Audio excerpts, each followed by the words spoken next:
स्वागत है आपका अपने चैनल एकलव्य स्टडी पॉइंट पे। और मेरा नाम है सचिन और आज की इस वीडियो में हम पढ़ने वाले हैं क्लास 12 की ज्योग्राफी और हम एनसीईआरटी के बॉक्स पढ़ेंगे।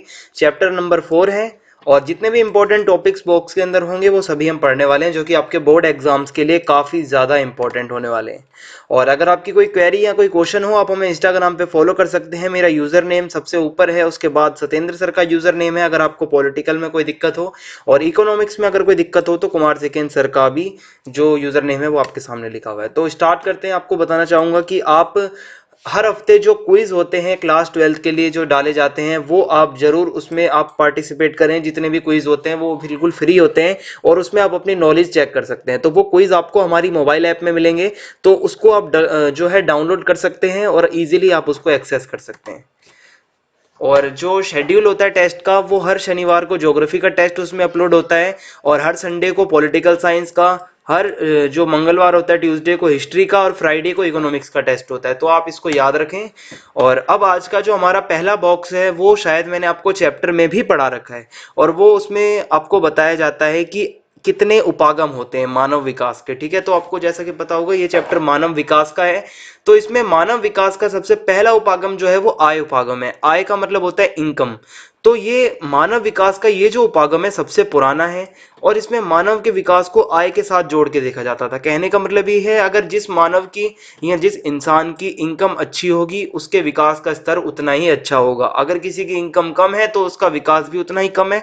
अगर वो इनकम उसकी आय ज्यादा है तो उसका विकास का स्तर भी ज्यादा होगा। ठीक है, और ये भी विचार था कि मतलब कि आय का स्तर किसी व्यक्ति द्वारा भोगी जा रही स्वतंत्रता के स्तर को परिलक्षित करता है कि कितनी आजादी वो अपनी इंजॉय करता है, जितनी ज्यादा उसके पास इनकम होगी।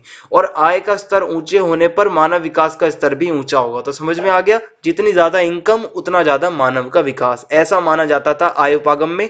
फिर दूसरा उपागम आया कल्याण उपागम। अब कल्याण का मतलब होता है किसी का भला। ठीक है, किसी चीज का भला होना, किसी का भी। तो यह उपागम जो है कल्याण, ये मानव को लाभार्थी, लाभार्थी मतलब जिसको लाभ मिलता है, तो यह उपागम जो है वो मानव को लाभार्थी तथा सभी विकासात्मक गतिविधियों के लक्ष्य के रूप में देखता है। ठीक है, मतलब जितनी भी विकास की जो गतियां हो, मतलब गतिविधियां होंगी, एक्टिविटीज होंगी विकास से जुड़ी, या मतलब जितना भी लाभ हो, उन सब का जो लक्ष्य है वो कौन हो? मानव, मतलब मनुष्य का ही मतलब कल्याण हो एक तरीके से। और यह उपागम जो है वो शिक्षा, स्वास्थ्य, सामाजिक सुरक्षा, सुख साधन पर उच्चतर सरकारी व्यय का तर्क देता है। मतलब जो सरकारी पैसा है, जो देश की सरकार है, वो नागरिकों पर या मानव पर ज्यादा से ज्यादा पैसा लगाए, मानव की शिक्षा पर, स्वास्थ्य पर, उसकी सुरक्षा पर और उसके सुख साधनों पर ज्यादा से ज्यादा सरकारी खर्च हो, ये इस कल्याण उपागम में कहा गया है। और लोग विकास में प्रतिभागी नहीं है किंतु वे केवल निष्क्रिय प्राप्त करता है। मतलब इसमें यह देखा जाता है कि विकास जो है उसके अंदर प्राप्त करता है जो मनुष्य है। ठीक है, उसमें मतलब जो लोग हैं जो देश के, उनको सरकारी ज्यादा से ज्यादा पैसा जो है सरकार उन पे खर्च करे, ये ऐसा इसमें बताया गया है। और सरकार जो है कल्याण पर अधिकतम व्यय करे। कल्याण मतलब जो जनता का ज्यादा से ज्यादा भला हो और ज्यादा से ज्यादा सरकार पैसा खर्च करे, जिससे मानव विकास का स्तर भी ऊंचा हो। तो समझ में आ गया। अगला है आधारभूत आवश्यकता उपागम।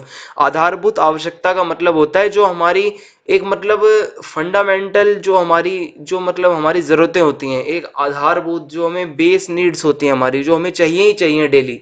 जैसे हमारी शिक्षा है, भोजन है, जल है, स्वच्छता है, आवास है, हम कहाँ रहते हैं, स्वास्थ्य है। तो ये कुछ चीजें होती हैं। तो ये जो उपागम है आधारभूत आवश्यकता उपागम, इसको अंतरराष्ट्रीय श्रम संगठन, आईएलओ, ठीक है, अंतरराष्ट्रीय श्रम संगठन है, इस आईएलओ ने क्या करा है कि इस जो उपागम का मतलब प्रतिपादन इन्होंने ही किया है। यही उपागम जो है मतलब इन्होंने ही मतलब ये बनाया, प्रस्तावित किया। और इसमें इन्होंने ये बताया कि कम से कम छह हमारी न्यूनतम, कम से कम हमारी छह जरूरतें होती हैं, जैसे स्वास्थ्य, शिक्षा, भोजन, जलापूर्ति यानी पानी, स्वच्छता और आवास यानी घर। तो इसमें मानव विकल्पों के प्रश्न की उपेक्षा की गई है और परिभाषित वर्गों की मूलभूत आवश्यकताओं की व्यवस्था पर जोर दिया गया है। मतलब जो ये वर्ग एक बताया गया है मनुष्य का, जो जिनके पास ये सारी चीजें भी नहीं होती, तो मतलब उनकी आवश्यकताओं पर ज्यादा से ज्यादा सरकार जोर दे, व्यवस्था जो है मतलब इनकी की जाए और ये 6 चीजें जो बताई हैं अगर किसी के पास ये होंगी तो वही विकसित माना जाएगा, ऐसा इस उपागम में माना जाता है। अगला उपागम है क्षमता उपागम। क्षमता उपागम को जो है, ये क्षमता उपागम का जो कनेक्शन है वो प्रोफेसर अमर्त्य सेन से है। ठीक है, प्रोफेसर अमर्त्य सेन से है। और संसाधनों तक पहुंच के क्षेत्रों में मानव क्षमताओं का निर्माण बढ़ते मानव विकास की कुंजी है। कहने का मतलब ये है कि जो मनुष्य है जब तक वो संसाधनों तक पहुंच उसकी होगी तो जब ही वो अपनी जैसे मतलब क्षमताओं का निर्माण करेगा, जैसे कि यहाँ लिखा है कि संसाधनों तक पहुंच के क्षेत्रों में मानव क्षमताओं का निर्माण बढ़ते मानव विकास की कुंजी है। अगर मानव विकास हमें करना है तो सबसे पहले मनुष्य के अंदर क्षमता होनी चाहिए कि वो संसाधनों तक पहुंच कर सके। ठीक है, तो ये क्षमता उपागम हमारा जो है आखिरी उपागम था मानव विकास का। आगे बढ़ेंगे। अब एक यहाँ पे पैराग्राफ दिया गया है आपको बॉक्स के अंदर जो कि काफी इंपॉर्टेंट है। लिखा है इसमें कि भूटान जो है आपका, जो हमें पता होगा कि इंडिया का पड़ोसी देश है, भूटान विश्व में अकेला ऐसा देश है जिसने सकल राष्ट्रीय प्रसन्नता, ठीक है, सकल राष्ट्रीय प्रसन्नता को देश की प्रगति का आधिकारिक माप घोषित किया है। अगर देश को आगे ले जाना है, देश की प्रगति करनी है तो सकल राष्ट्रीय प्रसन्नता बहुत ज्यादा जरूरी है। और भूटानी जो होते हैं, जो वहां पर रहते हैं, भूटानियों ने अपने पर्यावरण अथवा सांस्कृतिक एवं आध्यात्मिक जीवन के अन्य पहलुओं को भी भौतिक मतलब प्राकृतिक प्रगति और प्रौद्योगिकी विकास से होने वाली संभावित नुकसान को सतर्कता पूर्वक अथवा ध्यान में रखकर अपनाया है। समझ में आया आपको? जो मतलब जो टेक्नोलॉजी के विकास से जो भी नुकसान हो सकते हैं उन सबको अच्छे से सतर्क होते हुए ध्यान में रखते हुए ही अपनी इन्होंने प्रगति करी है। ऐसा नहीं किया कि इन्होंने जो पर्यावरण को नुकसान पहुंचाया हो, इन्होंने हर चीज को ध्यान से सतर्कता पूर्वक ध्यान में रखते हुए ही अपने जो प्रगति पर ध्यान दिया है। और इसका साधारण सा अर्थ ये है कि प्रसन्नता की कीमत पर भौतिक प्रगति नहीं की जा सकती। यानी कि जो हमारी हैप्पीनेस है उसकी कीमत पर हम कभी भी अपनी जो मतलब प्राकृतिक उन्नति या प्रगति नहीं कर सकते। सकल राष्ट्रीय प्रसन्नता हमें विकास के आध्यात्मिक, भौतिकता और गुणात्मक पक्षों को सोचने के लिए प्रोत्साहित करती है। ठीक है, तो सकल राष्ट्रीय प्रसन्नता जो है उसी को इन्होंने अपनी देश की प्रगति का एक आधिकारिक माप घोषित करा है। तो ये भूटान के बारे में था। आगे बढ़ते हैं।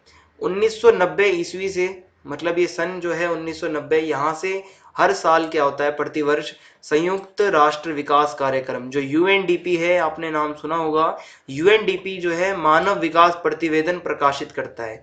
मतलब ये ह्यूमन डेवलपमेंट रिपोर्ट होती है, एक प्रतिवेदन होता है जिसमें ये पब्लिश किया जाता है यूएनडीपी द्वारा। और यह प्रतिवेदन जो होता है, ये रिपोर्ट, ये मानव विकास स्तर के अनुसार सभी सदस्य देशों की कोटि क्रमानुसार सूची उपलब्ध कराता है। एक लिस्ट ये प्रोवाइड करवाता है जिसमें सभी देशों का जो होता है मतलब सभी देशों की पोजीशन होती है, कौन सा देश इसमें ऊपर है और कौन सा देश सबसे नीचे है। ठीक है, और मानव विकास सूचकांक और गरीबी सूचकांक यूएनडीपी द्वारा प्रयुक्त मानव विकास मापन के दो महत्वपूर्ण सूचकांक हैं। ठीक है, ये ह्यूमन डेवलपमेंट इंडेक्स मैंने आपको पढ़ाया है काफी अच्छे से चैप्टर में, और गरीबी सूचकांक, इन दो चीजों से ही ये मानव विकास को मापते हैं यूएनडीपी वाले। ठीक है, तो ये हो गया हमारा यूएनडीपी के बारे में जो बॉक्स में लिखा था। अब हम देखते हैं सर्वोच्च उच्च मूल्य सूचकांक वाले 10 देश। जो आपका मैंने मानव विकास सूचकांक बताया था, उसमें जो टॉप 10 देश हैं, जो सबसे जिनकी संख्या जो जिनकी पोजीशन सबसे ऊपर है, उसमें नंबर 1 पे आता है नॉर्वे, नंबर 2 पे स्विट्जरलैंड है, नंबर 3 पे ऑस्ट्रेलिया है, नंबर 4 पे आयरलैंड है, और नंबर 5 पे जर्मनी है, नंबर 6 पे आइसलैंड है, नंबर 7 पे हांगकांग है, 8वें नंबर पे स्वीडन है, 9वें पे सिंगापुर है और 10वें पे नीदरलैंड है। और अब आपके सामने एक अखबार की कटिंग है जो कि आपकी बुक में दी गई है, और इसमें लिखा हुआ है कि मानव विकास प्रतिवेदन, जो मानव विकास की जो रिपोर्ट आती है, मानव विकास प्रतिवेदन 2006 के अनुसार जो भारत था, 2006 की रिपोर्ट के अनुसार भारत 126वें स्थान पे था, और 2018 में भारत और नीचे आ गया 130वें पर। और मतलब जो ये जो है मतलब भारत क्यों मतलब नीचे गिरा, इसका क्या कारण हो सकता है, आपको सोचना है। मैंने आपको मानव विकास का पूरा चैप्टर अच्छे से पढ़ा रखा है, तो आप इसमें सोच सकते हो कि मानव विकास के लिए एक तो क्या क्या चीजें जरूरी होती हैं, और उसी से आपको पता चल जाएगा कि बात जो भारत का स्तर है वो नीचे क्यों गिरा है। तो मानव विकास के इस चैप्टर में इतना ही। चैनल को सब्सक्राइब करना ना भूलें। और आपको बता दूं, ये सारे बॉक्स आपके लिए बहुत ज़रूरी हैं, आपको इनकी रीडिंग करना बहुत ज़रूरी है। तो बेल आइकन दबा दें ताकि आने वाले वीडियोस के अपडेट आपको मिलते रहें। जय हिंद, जय भारत, धन्यवाद।